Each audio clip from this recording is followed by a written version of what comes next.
All right, this is a topic 6 study guide. This is going to be a quick review of lessons 6.1, 6.2, 6.3, 6.4.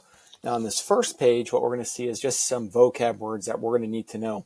Okay, when we look at section 1 here, okay, obviously we need to know what a population is. And the big thing about that is the total number of things. You know what a sample is. That's just part of the population. A random sample. How do we get random people? Right? We're not picking all the same people. We're not picking all the same things, different sorts of things. A representative sample is a sample that accurately reflects the whole population. So usually these two things, a random sample and a representative sample, are the same thing, or they should be. Okay. The last one here, biased sample. Basically, if it's not representative, then it's probably biased, where you have a whole bunch of the same people in the same group. Okay, in 6-2, we talked about an inference. That's basically making a conclusion about data, right? Making a statement that describes the data. Okay, a valid inference is basically a conclusion that's based on facts and data. Okay, obviously, the more data we have, the more valid something can be, right? You can't judge a place's weather based on one day, right? You need to be at that place for a week, a month to make a real good inference about what weather's like there. So the more information, the better. Okay, section 6.3 here. When we're talking about box and whisker plots, the median, that's the middle line in the box. That represents the middle number in the data. Okay, and we're going to look at those here later on. The interquartile range is basically how wide the box is. And you find that by subtracting the third and first quartiles. So those are the two outside lines of a box. You subtract the third one from the first one, boom. Or vice versa, the first one from the third one, and that's you get your interquartile range. Now that range tells us the variability, or how spread out the data is. So the bigger the box, the more spread out the data is, the greater the variability. Okay, so the higher the IQR, the greater the variability. The lower the IQR is, the narrower the box is, the lower the variability. Obviously, those are all used in a box and whisker plot, something that you've probably used before. It is a little bit difficult to make on your own, but it includes the median, the interquartile range, and it's a really good measure of how spread out data is. That's why we use box and whisker plots. Now, other parts of these statistics that we need to know, right? The mean, that's just another word for average.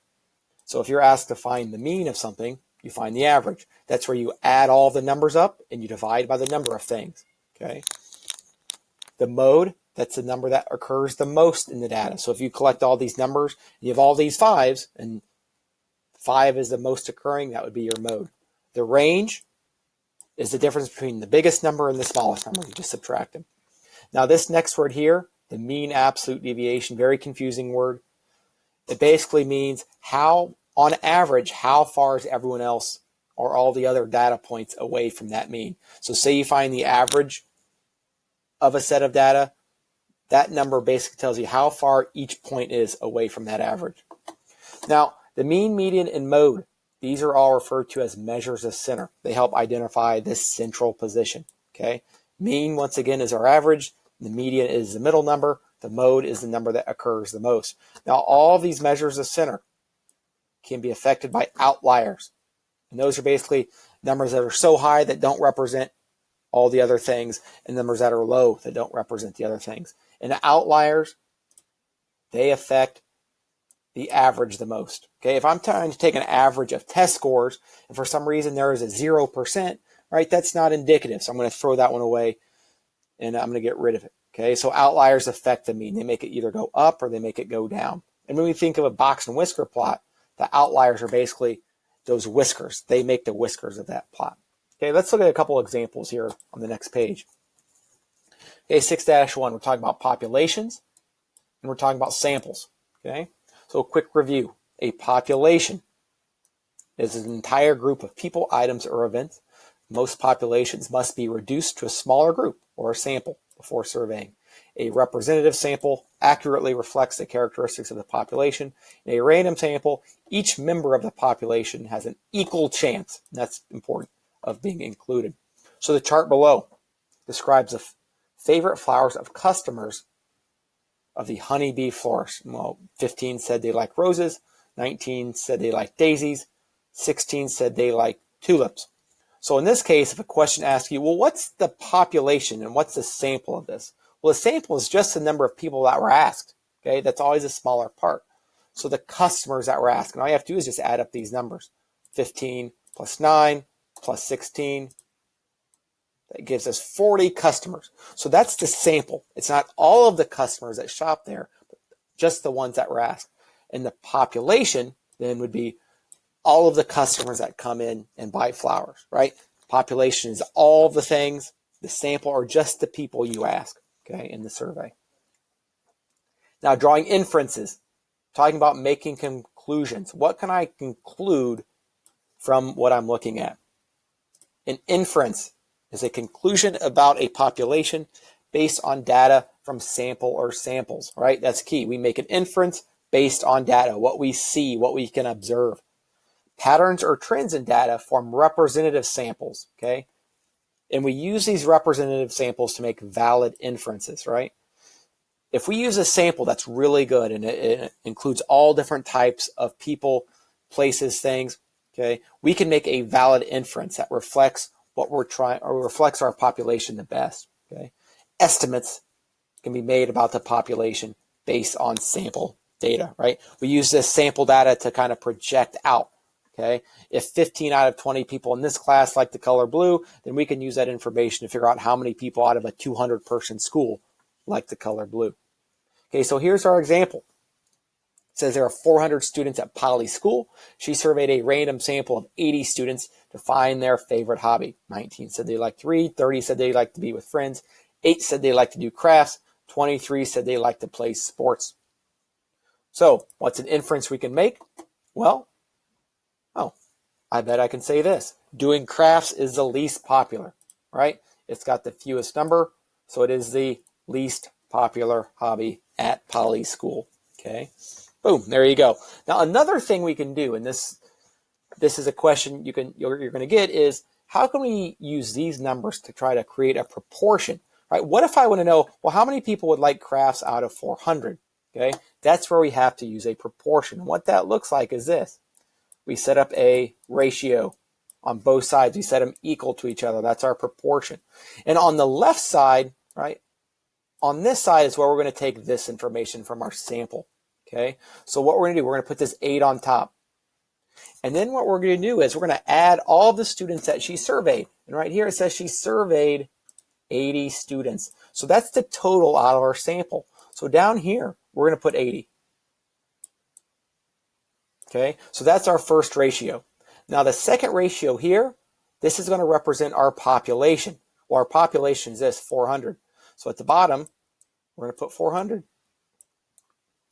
And now what we don't know up here is this. We don't know how many people out of the 400 are going to like to do crafts. So boom, we have our proportion. And what you should remember is that anytime we have a proportion, we want to cross, multiply, and divide. I want to multiply those two. I want to multiply these two. Okay, so we cross, multiply, and divide. So you want to take 8 times 400 and set it equal to 80x. Well, a quick calculation. If I want to take 8 times 400, we're going to get 3,200. So the first thing we're going to do, we're going to put this. I'm going to put 3,200. 3, 2, 0, 0. And I'm going to set that equal. Well, 80 times x is just 80x. Okay. Then we've talked about solving equations. This would be a one-step equation, but we remember we solve proportions by cross multiplying and dividing. Well, we always want to divide by the number that's next to our variable because we want to isolate this. So we divide by 80 here. We divide by 80 here. Now what we should get is that these two will cancel out. And once we take 3,200 and divide it by 80, we will get the number of people, an estimate. How many people like to do crafts out of 400? And what we get is this. We get 40 equals x. So that's 40 people out of 400 that would like to do crafts. And that's how we use a proportion to solve questions like this, okay? So using a sample to make an estimate about a total population. Okay, let's go to the next page. So, making comparative inferences about population. So this is where we look at two sets of data and we're going to make a conclusion where all we're doing is just comparing them. It doesn't have to be a very elaborate comparison, just we're comparing two sets of data. So this is a box and whisker plot, and dot plots are common ways to display data gathered from samples samples of populations. Using these displays makes it easier to visually compare, and that's the key. We like to compare these sets of data and make inferences, right? We want to just make conclusions, statements about these two sets of data. So we can use these measures, mean, median, mode, and MAD, interquartile range, and just a regular range. Remember, mean is average, median is the middle number, mode is the number that occurs most often, MAD is that mean absolute deviation. How far away are all the things from the average? The interquartile range, how big is that box? What's the variability of that data? And just the range is what's the biggest number in the set minus the smallest number in the set? How far out is the data? Okay, so we can use all of those things to compare data. So let's look at example 1. It says the box and whisker plots show how long it took students in Miss Huang's 2 math classes to complete their math homework from last night. Use the median time to make an inference about that data. So as you're looking at that, we're looking at 2 box and whisker plots here.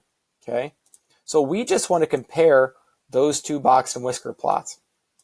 So first period, what I'm seeing is we've got a box that's this wide. It goes from 25 to 45. Right there, I can look at interquartile range. And the way we figure that is we take this third quartile and minus that first. So 45 minus 25. And we get an interquartile range of 20. Okay, then we look at this next one here, right below it. Second period, the first quartile is 30. The second is 50, so 30. 50, I'm going to do the same thing. I'm going to take 50 minus 30. Well, what do you know? We get the same number, the same IQR. So that means they have the same variability, the same spread. So what's another thing we can look at? Well, we can look at their medians, that middle line. There's a median, there's a median. Okay, so I'm going to erase this for a minute. It makes this a little bit easier to look at. So let's highlight that again. We have median here for first period. That's at 30. We have median here. That's at 35. So what that's telling you is the median for second period is greater than the median at first. And that's all we got here, right? Median for first period, 30 minutes. Median for second period, 35 minutes. So all we're going to do is we're going to use those medians to make a conclusion. So let's remember what our table is talking about, the amount of time that students are doing their homework. So what can we say? Students in the second period class tended to take longer to complete their math homework. And that's it. Doesn't have to be anything more complicated. The median's bigger, so second period takes longer to do their homework. 35, is greater than 30. Okay, let's look at example 2. This is a dot plot. So each one of these dots represents a number. Okay, so it says Janelle collected data for runs scored for 2 baseball teams in the first 8 games of a season. Okay, so we can see that they scored 1 once, 2 twice, 3 runs once, 4 runs, and so on. Each one of those dots stands for 1 game and how many runs they scored in that game. So here's for the Tigers, here's for the Blue Jays. And what I like about dot plots is that you can make a nice little curve. So I'm going to make a nice little curve. Woo. Like here, and we make one here. Boom. And it kind of just tells you how everything flows. Okay, so these little peaks and valleys here. Okay, I'm going to erase that real fast. It's not in the way. Okay, so what can we look at this data? What can we infer? Well, I think the easiest thing to see is We got 5 runs there, and these kind of are cluttered in between 2 and 4, where we have more runs at 3 and more runs at 5. Okay, so what's the easiest thing we can say about all this? I think it should be fairly simple. The Blue Jays are a higher scoring team. Okay, they scored 5 runs 3 times, as opposed to the Tigers only once. And the measure we're using is the mode. Now, another thing I would probably say is if we added all of these things up, I bet we would find that the average is also higher. Now, how would we find the average for all of these things? Well, what we'd have to do is we'd have to take all of these little dots, okay, and we'd have to add them up. So 1 plus 2 plus 2 plus 3 plus 4 plus 4 plus 5 plus 7, and we divide it by the number of dots. And we're here. Let's go ahead and do that because you might see a question like this in the future.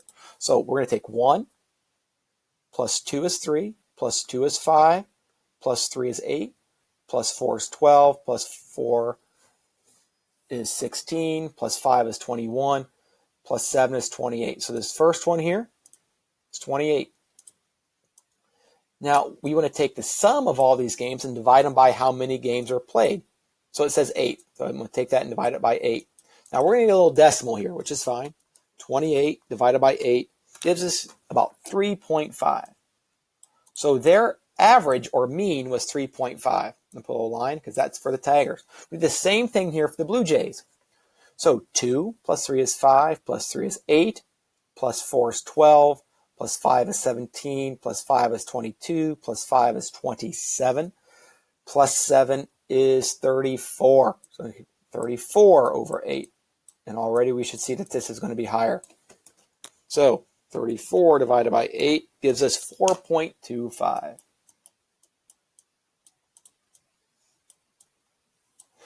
And this is our mean.